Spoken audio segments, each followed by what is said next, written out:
Tonight on Rescue 911, these true stories of extreme adversity and overwhelming love. I felt guilty because I just didn't stop them. I should have stopped them. I wish this would have never happened. I was scared because I love my daddy, and he's a nicest daddy. On the way, Daddy, okay? I was really scared when I seen those flames. I didn't know what to do. I thought my grandma was gonna die.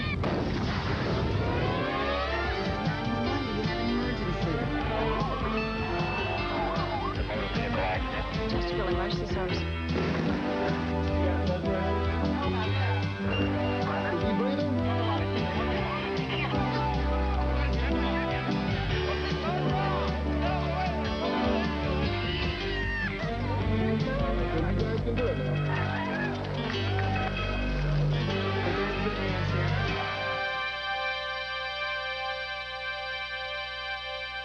It's a lot to expect of anyone to try to save a life, but none of the kids in tonight's special episode let their youth get in the way of the challenge.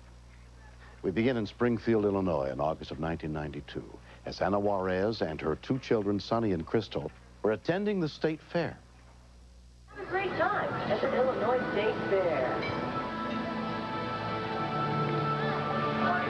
Okay, let's go in the fire tent. And every year we go to the state fair and they have a fire safety tent where they teach the kids.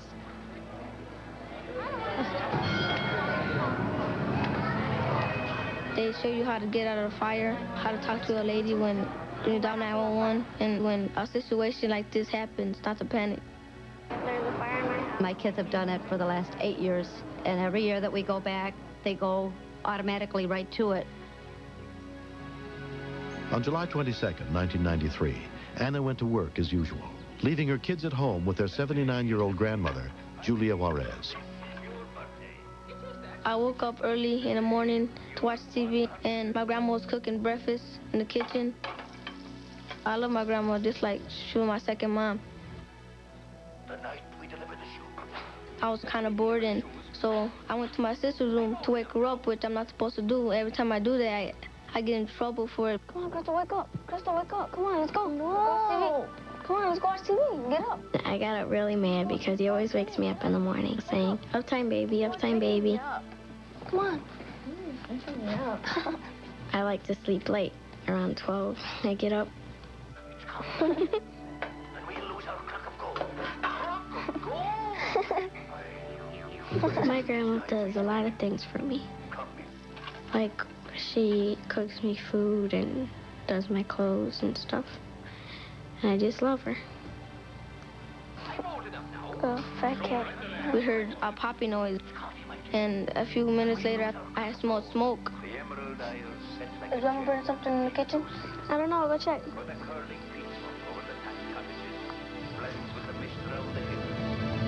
Oh, there's a fire! I was really scared when I seen those flames coming out of my sister's room. I didn't know what to do. Then I remember all the stuff they taught us at the state fair. My grandma was holding her hands and crying like she wanted to go inside our room to get her religious statues and stuff like that.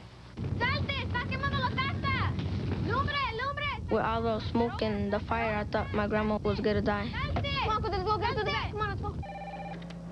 911 emergency. Hello? When we continue, I ran around to get my grandma out the back door. I was yelling to her, "Fire, get out of the house, fire." And she was just frozen.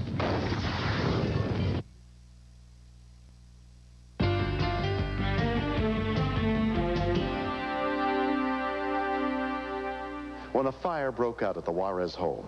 The only people there were 12-year-old Sonny Juarez, his 10-year-old sister Crystal, and their 79-year-old grandmother Julia. Someone managed to dial 911 from the house, but when the dispatcher got on the line, no one was there. Hello? I grabbed my sister and I told her we'll get her out the back door. Hello?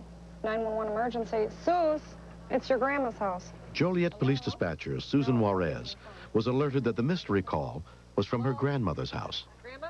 My supervisor couldn't get a response, so she thought maybe it was my grandmother calling, because my grandmother doesn't speak English. Hello? I can't hear anything at all. Mama? Hello? I went next door to my Aunt Mary's house, and I was pounding on the door, and she wouldn't come out.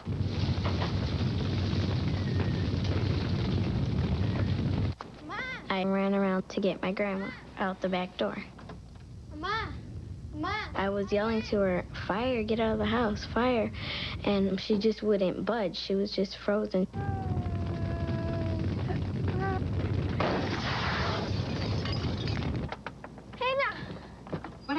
Sonny told me there's a fire, and I ran. I was very scared. I was afraid she wasn't going to get out. Hello? Sonny, if you're there, pick up the phone. I was speaking in English and in Spanish, trying to get somebody to answer the phone. 911 emergency. Another 911 call came in, and I looked on the screen, and it was my aunt's address. Okay, we'll send them right over for you. Suze, the house is on fire. Oh, my God, I gotta... When she said it was a fire, first thing that came through my mind was that my grandmother was there, and usually she's by herself. So I just wanted to get there to see if I could get her out and make sure she was out.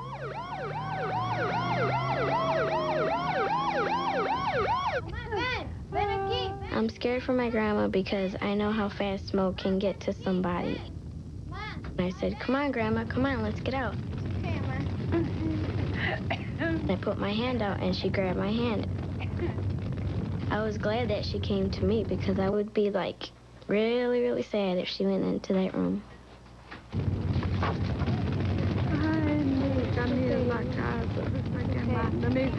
By the time I got next door, the fire was bad. If it wasn't for my niece and nephew, she would have stayed there. I tried to save her house.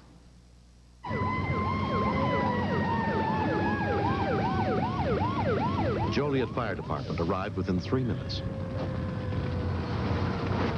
there anybody left in the house?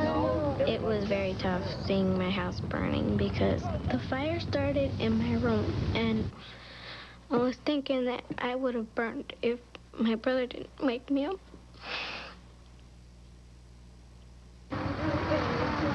As soon as Anna was notified of the fire at work, she rushed home to find her family.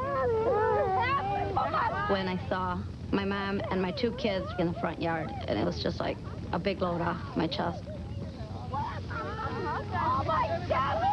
They're the most important thing in my life, and I just couldn't imagine even thinking that they wouldn't have gotten out of the fire.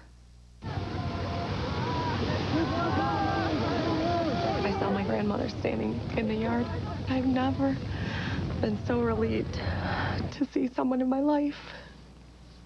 But the look of devastation on her face and to see her crying, it was so heartbreaking. Me sacaron para afuera. They took me out of the house and they didn't let me back inside. It was very hard for me, very sad. It wasn't so hard to lose the things that burned. I just thought about what could have happened. We were so lucky not to have been burned. The cause of the fire was never completely determined. The Springfield Fire Department's Child Safety House. 1 month later, the Juarez family returned again to the Illinois State Fair. In a real fire situation, if you're... I think every kid should go to the fire display at the state fair because some kids might not know what to do in a fire and they might end up killed. What we're going to do here today, we're going to show you what to do. Springfield Public Education Officer Bob England, who oversees the Fire Services exhibit, is proud of the impact it has on children. The most popular exhibit that we have is the Survive Alive House. I want you to crawl over here and I want you to feel that door. We teach them to crawl low, under smoke, and go, because flames will kill you, but smoke will kill you quicker. Here we go. Here the smoke detector If the door's hot, we don't want them to open it up. But if it's not hot, we want them to open it up. Is that door hot? Open it up. They're going to shut that door and they're going to go out the window. The second way out. Unlock it right here. Unlock it. Come on. Come on. Out feet first, kids. Every person should have a planned evacuation procedure, and they should go over it with their families. I learned to get out of a house safely and not to go back in a room where there's fire and stuff. It's my honor. Recently, the governor of Illinois presented Sonny and Crystal Juarez with a special heroism award. Sonny? My kids are the world to me, and when they do good things, I'm very proud, but something like this was the ultimate. On behalf of the 11.5 million people, say thank you and congratulations. I'm very proud of my brother for saving me, not panicking, and being very brave. Kids have to be taught at a very early age. They have to plant it in their head how to get to safety, how to take care of people around you, and not to think that anything is more important than their lives, because it's not. We lost everything, but I still have my kids and I still have my mom. Need help? Mamá necesita que te ayude. We had a smoke detector, which for some reason didn't go off that day. Since we rebuilt the house, we've got smoke detectors on every floor with a battery backup. I see my grandma every day, and I'm like really glad that we're still here. I love my grandma very much. If she hadn't made it, I would have missed her a lot, very much. Like grandma's? Yeah. That's good. Come on, good. I'm very proud of my grandchildren. I raised them since they were little babies. I love them as though they were my own children. The children saved me. They are my guardian angels.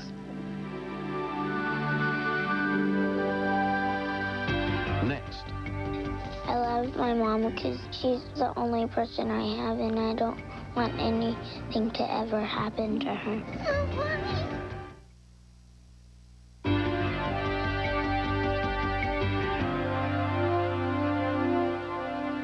Silva Har lived alone with her 6-year-old son, Armando, at their home in Oakland, California. In many ways, Silva had come to depend on Armando as the man of the house, but she never relied on him more than on the morning of October 28th, 1994. Almost finished with breakfast? Yeah. All right. You have your costume ready to take to school? Yeah. And what are you going to be? Captain Hook. I love my mom because I was born by her, and she's really nice. And she's the only person I have, and I don't want anything to ever happen to her.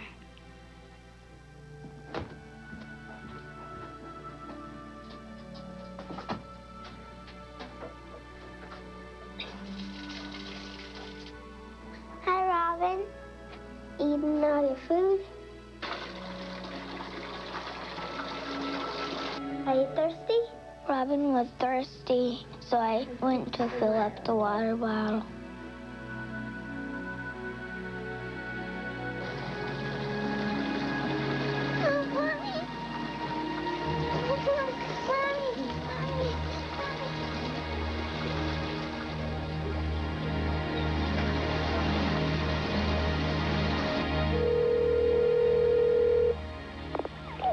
Good morning, fire and medical. What is your emergency? Hello? I couldn't make out what he was saying, but the police dispatcher was also on the line at the time. Said his mother was in the bathtub unconscious. And she's bleeding. She's wheezing? No, she's bleeding. Bleeding? Bleeding. Okay, can you give me your address? Yes. 78 Street in West Oakland. Okay, stay calm, okay? I'm going to help you. Okay. Stay on the phone with me, okay? Okay. Oakland Fire Dispatcher Dorothy Smith was handling the call. Emotionally, you get really involved. You can't touch them. You can just let them know that you're right there and you're not going to leave them. You're going to help them until somebody gets there. What is your name? Armando. Armando? Yeah. Armando, stop crying, okay? Okay. I have help on the way, all right? Okay. Is your mother talking or anything? No, My mommy was having a seizure in the bathtub. It was really scary because she usually had him on the couch, and I just would stay there till she wakes up, but this was really an emergency. Talk to me. How did you find her? Uh-huh. How did you find her? When you went to the bathroom? Yeah.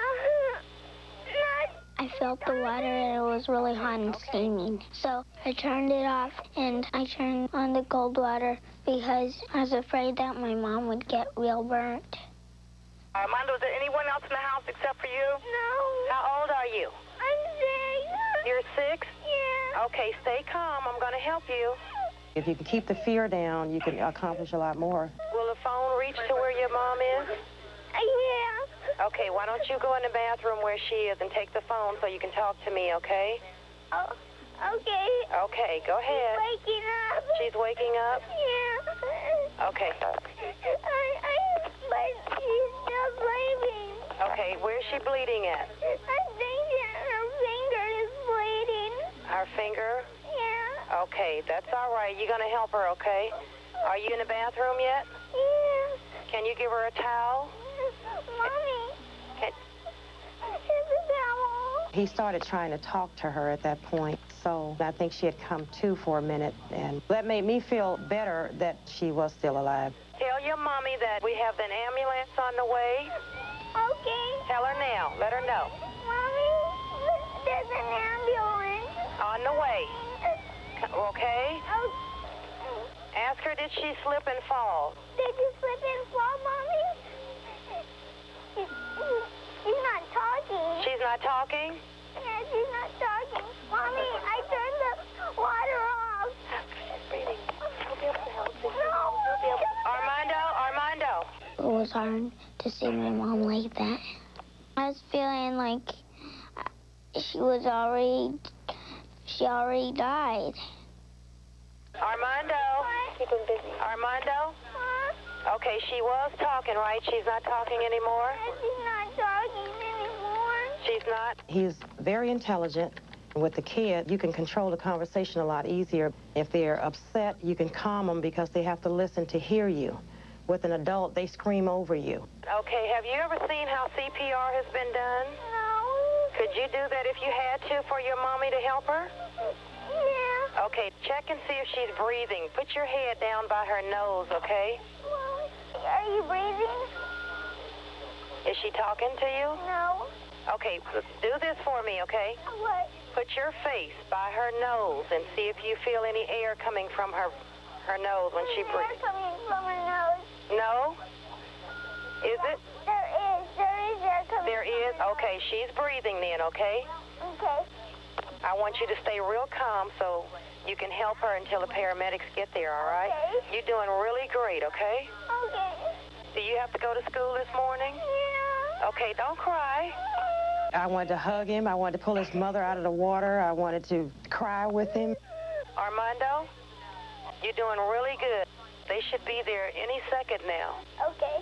Now I need you to check your mom again. My mom is Armando. peeled. Her skin is peeled? Yeah. Was that hot water? Yeah. She's burned to a point that her skin has peeled off her body. It had to be really bad. There's even more fear in my heart now because all I could think of was this little 6-year-old was going to watch his mom die. Is she still in the water? Yes. Can you pull the plug? It's already plugged. Pulled. I think she pulled and then she started doing something. Okay, is it too hot for you to pull the plug? Oh, here's the police. Okay, good. Let them in. Okay. Make sure it's the police, though. I was still scared for both of them. I felt if she didn't make it, I failed him and her. Ma'am? Within minutes, police, fire, and rescue units arrived, including American Medical Response paramedic Todd Quilici. What do you guys got? The only history that we got was from the son, and he had told us that his mother had a seizure history. Paramedic Jeannie King also responded. She was awake, but definitely very confused. That's normal after a seizure. We got the sterile burn sheets on her and started cooling measures because, for one, it relieves some pain, and two, it stops the burn. We're going to stand you up. I was very impressed with the boy. He was smart enough to turn off the hot water and turn on the cold water, which is very important because he started the cooling measures right then. Is my mommy gonna be okay? Yes, sweetheart. I want her. Feels good for all those people being taking care of my mommy. my mommy wasn't around, I don't know how to cook and I wouldn't be healthy. 38-year-old Silva Har was taken to the burn unit of Alta Bates Medical Center and put under the care of Dr. Gerald Kaplan. While you're here. What happened? I had a seizure. The skull burn injury is one of the most common injuries that we see today, but it's a very preventable injury. Okay, we can go ahead and clean her up. Tap water hotter than 125 degrees is unnecessary. At 140 degrees, you can sustain a burn in 5 seconds. At 156 degrees, 1 second flat will put you in the hospital. Patients have died of burn injuries just from the bathtub or shower. Silva has completely recovered from the incident. Really happy.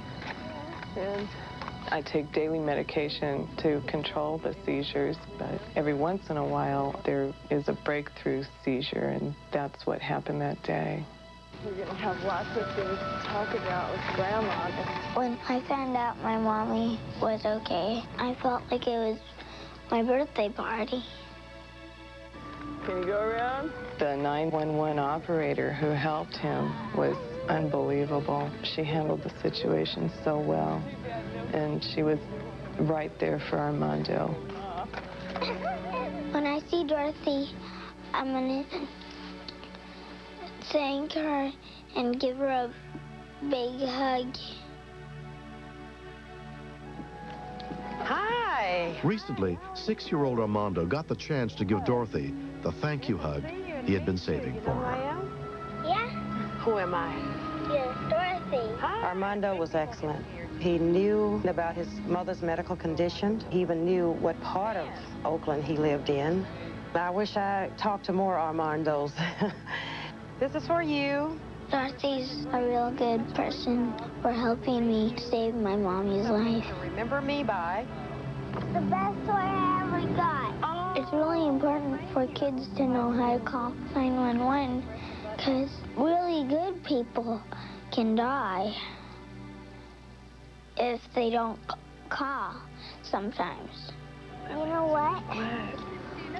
I'm a very lucky woman. I have a fabulous little boy who I love dearly, and he saved my life. I love you. I love you too. Next. I felt guilty because I just didn't stop them. I should have stopped them.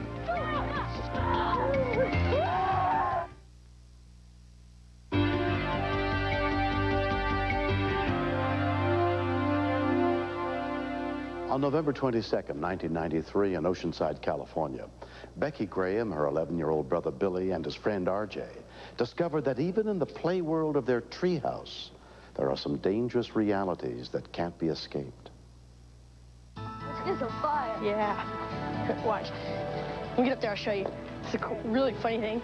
RJ, Billy, and I had been building a treehouse.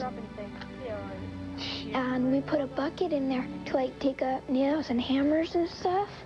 Okay, I'll get up here. Sometimes just for fun, when we took a break, I'd get in the bucket and pull myself like 3 feet off the ground. I never quite got to the top though. My brother's a brat. I've known for about 5 years that when he's nice, he wants something. Billy and Becky's mother, Cheryl Graham, was in the kitchen. When other people are around or if somebody else is doing something to her, he's a big brother. He's very protective. He'll be there for her. But when it comes to them just being alone together, they're at each other's throats constantly. You know, puberty's going on too. Oh yeah, translated dead. Billy and me decided to get candles to put in the treehouse for at night. And we decided to put them up and light them. We just like see if they worked and stuff. They worked fine. Becky, would you go check and see what your brother's up to? Okay. Billy had gone outside to play, but he hadn't been in and out like he normally does. So I sent her out to find out what he was up to. He'd been quiet for entirely too long. What you guys doing? Nothing. Yeah. Sure. there. Why the heck are you moving? No, You're not doing anything.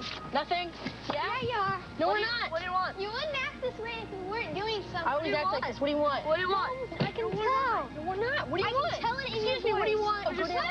We're We're spying on the neighbors. She knows what we're doing. What are those candles up there for? We're experimenting. Experimenting. Yeah. I thought they just had candles out there for light or whatever. I didn't know exactly why they had it up there. Becky, don't touch. I'll be quiet. Why? Oh, smell that. Hey, where's the one I had up here earlier? Blow out the match. Yeah. What are you doing? RJ was placing the index card on top of the candle until it burned, and he'd wave it to get it out.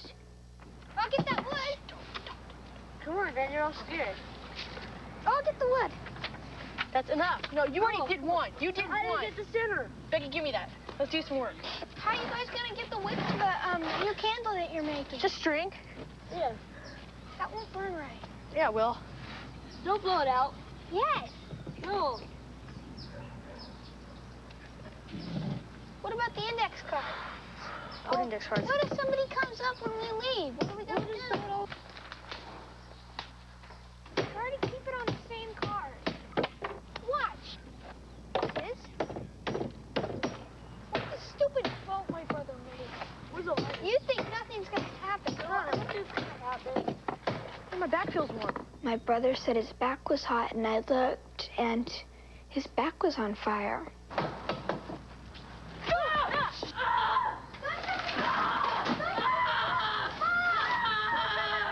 I was just like panicking as I ran away, and it wasn't a very smart thing to do. I should have stayed there, tried to help him.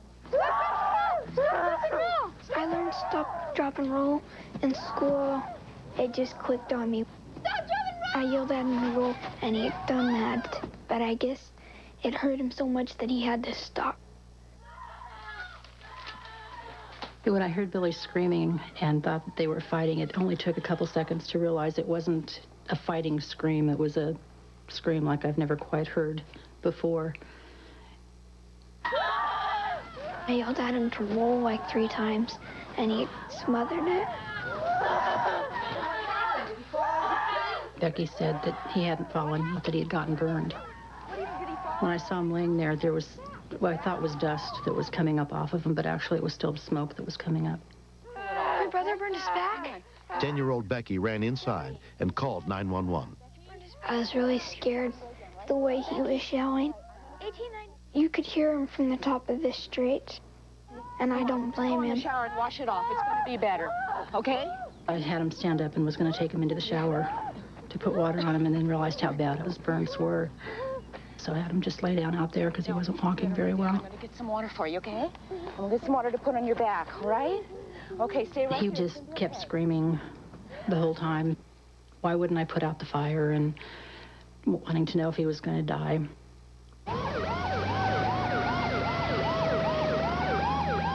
It's okay. It's going to be okay. I knew to pour water on it from nursing training, and as long as you kept pouring the water, he was a little bit better. Okay, I need more water, Becky. Give me more water. He was getting more hysterical, thinking that he was going to die. Billy, we I called somebody. said, no, you're not going to. The paramedics are on the way. We're going to get you to the hospital. It seemed like forever to take them to get there, but I think it was like 5 minutes. Oceanside Fire Rescue arrived, including firefighter-paramedic Scott Stein. I immediately heard the young man's screams. I was even thinking that he might still be burning at the time. Sweetheart, they're here. They're going to help you. Once the paramedics got there, it wasn't that I really panicked or anything. It was just more, okay, I can go and be mother now and stop being a nurse. We're going to need life flight response. The nearest burn center was more than 40 miles away, so Fire Captain Brian Serafini radioed for a life flight helicopter. Your skin is kind of like a turkey that's been in the oven. Even though you removed it from the oven, it can still continue to cook. Does he take any medication? No, he doesn't. No. So one of the things that we attempt to do with the sterile dressings and the saline is to also to stop the progression of the burn so it doesn't continue to damage the tissue. Here's where he'll be going. Ready? That's where he'll get the best treatment. 2, 3. Okay. I felt guilty because I just didn't stop them. I should have stopped them. Watching him take off is probably one of the harder things I've ever done. Knowing having seen how bad and how extensive the burn was.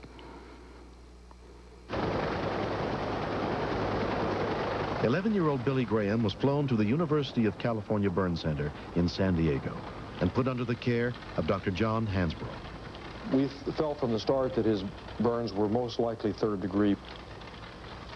It was very apparent the wounds were quite deep and would require skin grafting. 3 days later, Billy underwent his first skin graft operation. If Billy had not stopped, drop, and rolled, the burns would have been much more extensive and much deeper. It's very important to get that fire snuffed out as quickly as possible. Seconds count. If Becky hadn't been with him, he probably would have died from what the doctors and nurses were saying. There you go. He's very lucky. Got perfect timing. Right hit the finish. Billy's father, Brian, visited his son every day after work. Billy was in the hospital 10 of the longest days of my life. In the car. Now I know how it feels to realize that at any moment, one or both of those kids might not be there. 1 year later, Billy is still adjusting to the physical and emotional scars he suffered in the incident. Down the hill. I was real scared, screaming, and thought I was going to die, and it hurt a lot. I just want to thank the paramedics for getting there and slowing down the pain, and thank my sister for calling 911 and for just helping me. We can walk over. You have to admit that his sister did it is killing him. He hates it. Yeah, come here. My brother's doing very good. He is almost all the way back to his old self, which I don't like. See that? Huh? Do you want to try? What had happened if Becky hadn't been able to help? I don't even like to think about how bad it could have been. Into the hole. Ah! It's the worst thing that's ever happened so far. I hope it's the worst thing that's ever going to happen to me. Play with fire, you get burned. That's it. No, you don't. No, you don't. Next. I wish it would have never happened. I was scared because I love my daddy, and he's the nicest daddy. On the way, Daddy, okay?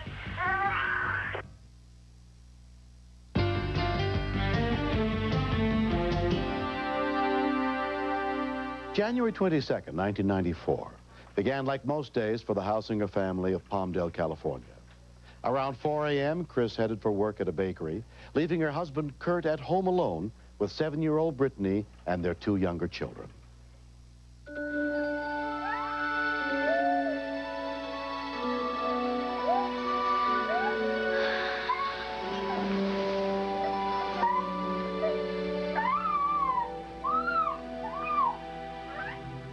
I'm the one that generally takes care of Tanner in the morning because I'm the first one up. Come on, Daddy, it's time to get up. My daddy was laying there like he was just really drowsy and tired. I thought he was okay because he's usually like that because from working so hard and coming home late. I'll be right there. Okay. We're gonna go watch TV.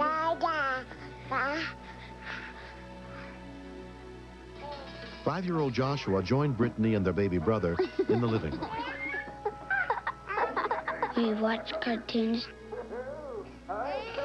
Tanner was crying and he was hungry. Where's Daddy, Brittany? I don't know. So my sister said, I think we should go and check on my daddy. Come on, Daddy, it's time to get up. Time to get up. I shook my daddy and he wouldn't get up. Time to get up. Daddy, get up. I was getting very scared Get up, Daddy. because he's a diabetic. I think something's really wrong. Daddy, time to get up. Get up. I love you. I said, I love you because that's my mom's and my whole family's magic word. And if my dad doesn't answer us, I love you back, we know he's having a reaction. Fire paramedic. what's your name, sweetheart? Brittany. All right, Brittany, how old are you? 7 years old, and I have a 5-month-old child here. All right. Brittany, I need you to calm down, okay, hon? Okay. Los Angeles County Fire Dispatcher David Doozy was handling the call. As soon as she told me that her dad was a diabetic and wouldn't wake up, I knew that was pretty serious. A Wilson ambulance crew, including EMT Craig Shaver, was immediately dispatched. With a true insulin shock, when the brain does not receive blood sugar or oxygen, the brain tissue starts to die. It could cause brain damage, and if it continues, death. Okay, is he breathing? Do you know if your dad's breathing? Yes, he's breathing. He is breathing, but he's unconscious? He won't wake up, Daddy.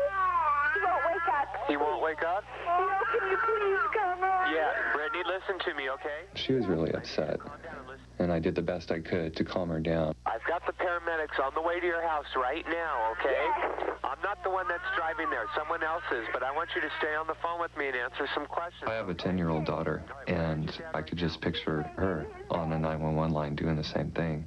So I talked to Brittany like I would talk to her. I really can't tell, too, if he's breathing. I can't tell. All right, tell you what I want you to do. Can you turn your dad over onto his back? I don't know. All right, try to turn him. Are you in there with him right now? Yes. All right, try to turn him on his back, okay? He's big, and he's sweating really bad. I can't. What's that? I can't. You can't turn him? Okay. A diabetic can move downhill very quickly. I was just concerned that, God forbid, his breathing would stop. And if she can't get him turned over, I can't get her to start doing CPR for him. He's breathing. He's breathing. He is breathing? Yes. Okay, has he been throwing up at all? Okay, how's his skin color look, Brittany? Is he pale, cool, or sweaty? He's sweaty. What color is pale? Does he look real white? No, he's normal color. He looks normal? Yes. Okay, Brittany. My heart was pounding hard. I thought he was gonna die. Brittany? Yes. He didn't look too good. I was scared because I love my daddy, and he's the nicest daddy. His head is turned off to the side, right? And there's nothing blocking his nose or anything? He woke up. He's awake now? Daddy, are you okay?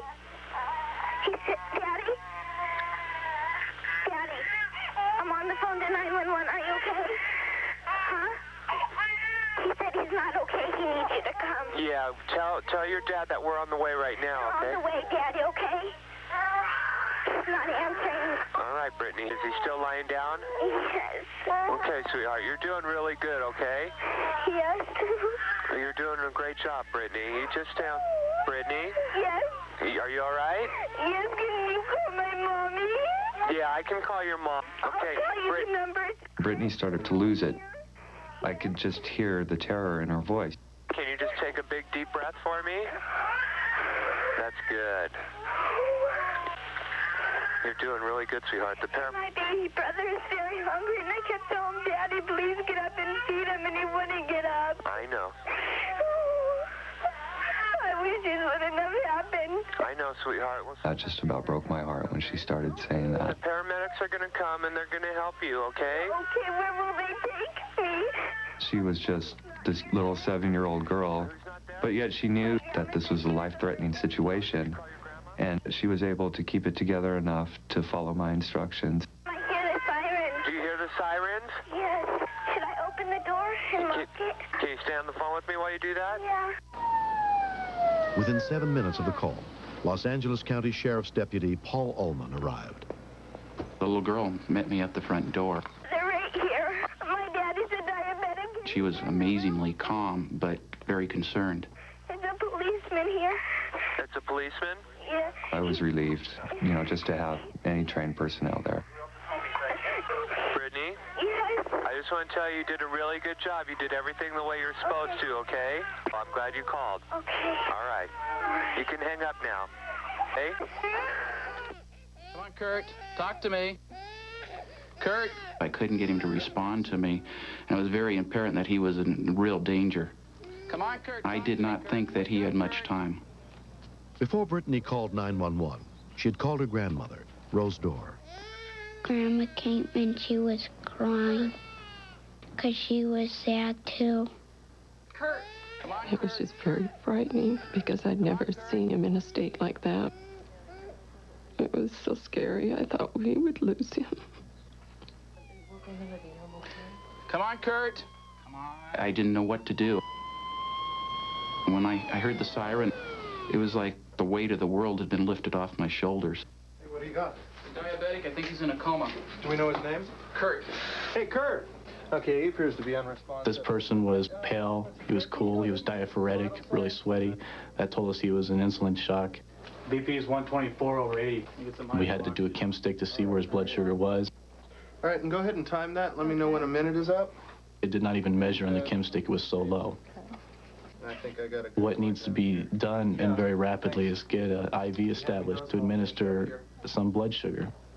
Usually, we will see a drastic improvement within a matter of minutes. He looks like he's seizing here. Yeah. This particular patient did not regain consciousness. Load it up and get him out in our rig. My primary concern was, is this patient too far gone already? What do you got, orders? Yeah, we got an order for... Brittany was so concerned when the firemen and paramedics were leaving. Thank you very much. She just kept saying over and over, thank you, thank you.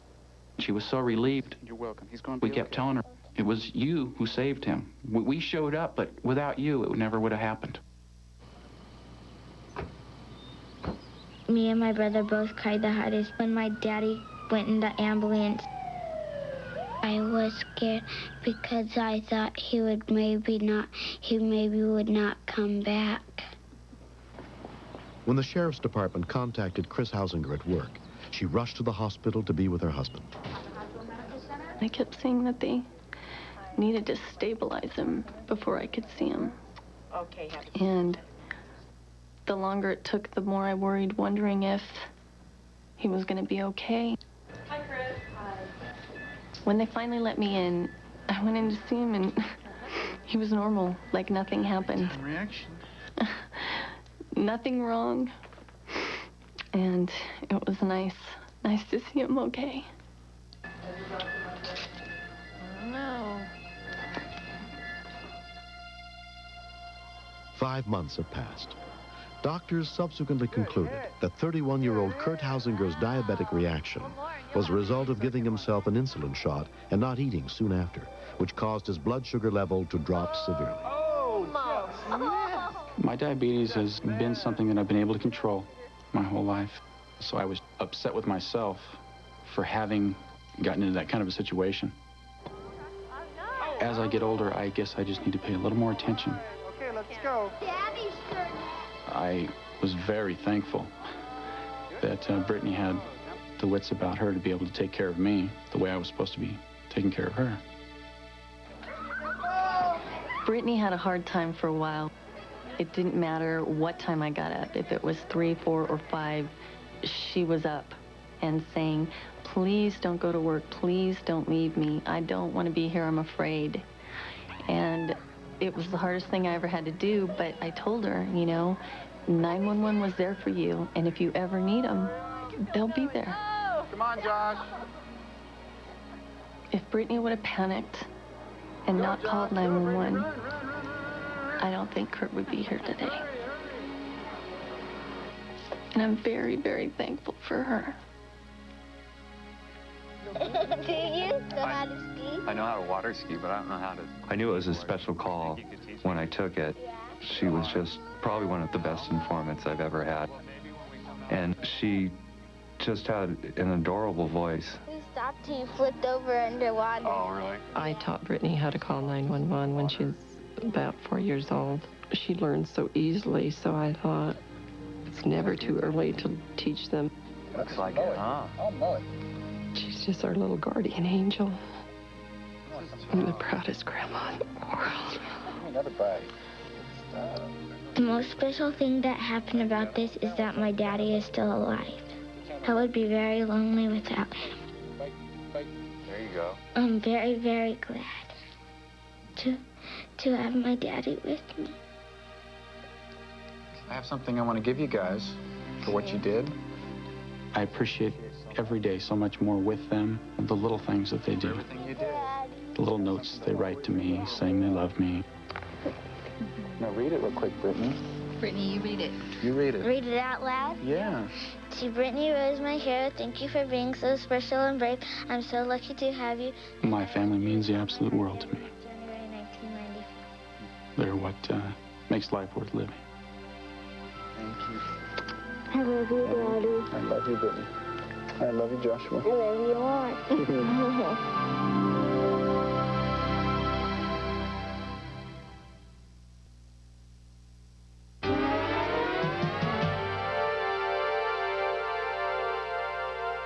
If your community does not have 911, keep the emergency numbers posted near every phone in the house and teach your children when and how to use them. This episode is dedicated to all the kids who have taken the time to learn what to do in an emergency. I'm William Shatner. Join us again next week for more true stories on Rescue 911.